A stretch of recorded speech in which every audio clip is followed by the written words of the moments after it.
All right, let's now talk about what would make you go from HubSpot Marketing Pro to Enterprise. Yeah. Look, Marketing Pro's got a ton of stuff in it. Look under the marketing menu. We've got a few screenshots. It's got ads, social, emails, campaigns, forms, reporting, buyer intent, all that, lead scoring. So then the question is, why would you upgrade to Enterprise? And there's only a few things. What's the first one, Ian? Marketing contacts. That's the biggest one. And what you have to understand here is when you're hitting around 70,000 marketing contacts in professional, it's probably a good time to be talking about moving to Enterprise because it starts to pay for itself with the discounts that you get on a marketing contact basis being one of them. And that's generally the biggest driver with a lot of these things. Just to make life difficult, and we put a screenshot here, is the way marketing contacts change from it's basically like volume discounting, right? So the more marketing contacts, the cheaper the cost per 10,000 happen, or the cost per 5,000 if you're in professional. So just to confuse things, there's tiered pricing on that too. That's right. And look, you might have discounts on your account as well that further muddy the waters. But look, that's the takeaway. If you're around 70,000 marketing contacts, going to Enterprise is probably worth it. Correct. But let's say you're only about 10,000 marketing contacts. Yep. What other parts of Marketing Enterprise would potentially be deciders? I think brands would be the next thing, Craig. And these brand add-ons. And actually, I want you to explain, because people often get these confused between a brands versus brand domains. They think they're one in the same, but they're not. That's right. So brands. So first of all, brand add-ons is only available with Marketing Enterprise. So you have a brand add-on. It gives you a whole bunch of things, like you can have brand selectors in your portal. You can have criteria that people only see certain brands. You can have separate tracking codes. You can have separate brand fields on forms. You can have different marketing footers, email footers for different brands, okay? And you can also, with each brand add-on that you buy, you get an additional brand domain that you can use. Okay, now we've worked with a ton of large companies, haven't we, Ian? And often they're sold brands. I think HubSpot went on this selling spree for brand add-ons a couple of years ago when it came out. And we've seen a lot of companies that have been sold brands and they don't really need them. All they wanted was additional domains. And so what we tell them, well, you and I tell them that these days, Ian, is like, you don't need Marketing Enterprise and brand add-ons for that. Just get Content Enterprise because it comes with 10 additional domains. And so that's the thing. Do you need a brand add-on or do you just need some brand domains?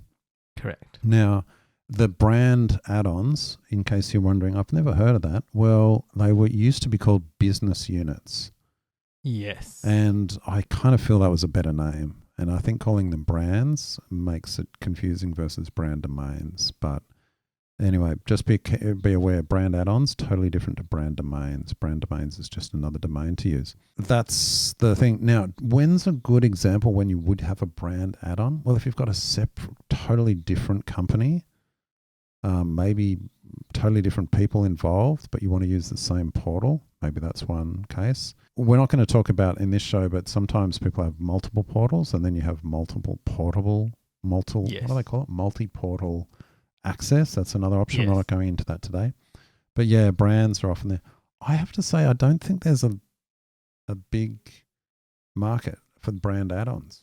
I don't think they're often needed for companies where, well, look at us. We have multiple brands, on Zen Create, HubShots and that, but we don't have the brand add-ons. We have multiple domains. So and we have done projects where we put brands together and then taken brands apart. So I think it comes down to how you manage your business and what you want to see. Maybe you don't want siloing. You want everyone to be aware of all the interactions within that business without being in a siloed environment. So that can be a big driver. Yep. What's the next big thing that people ask us about, but often falls flat on the face, Craig? Well, the thing that they're sold with Marketing Enterprise, when you do a demo, they tell you about attribution. You get all this additional attribution functionality built in. For example, deal attribution actually can talk about dollars rather than just the count of deals. And you get customer journey analytics. And look, this used to be a draw card, I think, for marketing teams. I've got to say, Ian, in the last couple of years, I haven't had a single person really ask about attribution in any great interest. And further, the people that have actually asked about it can't get it working anyway. Why? Because they can't get everything into HubSpot tracked. It's just simple things not getting logged. Sales teams aren't logging this, or the tracking code wasn't put on a particular site, or, oh, no, sorry, the connection with Google Ads broke and it was no longer feeding data. And what about, Craig, when people don't accept your cookie policy? Exactly. You're not going to get the data. They'll click, no, I don't want to. That's number one what's going to happen. Actually, that's a really good point. Yeah. So they do not have the full data. Attribution is therefore, well, null and void. Incomplete at best. Yeah. Totally wrong at worst. And totally misleading at worst. Yeah. And often it's the sales teams not logging everything in there as well. So you kind of can't even...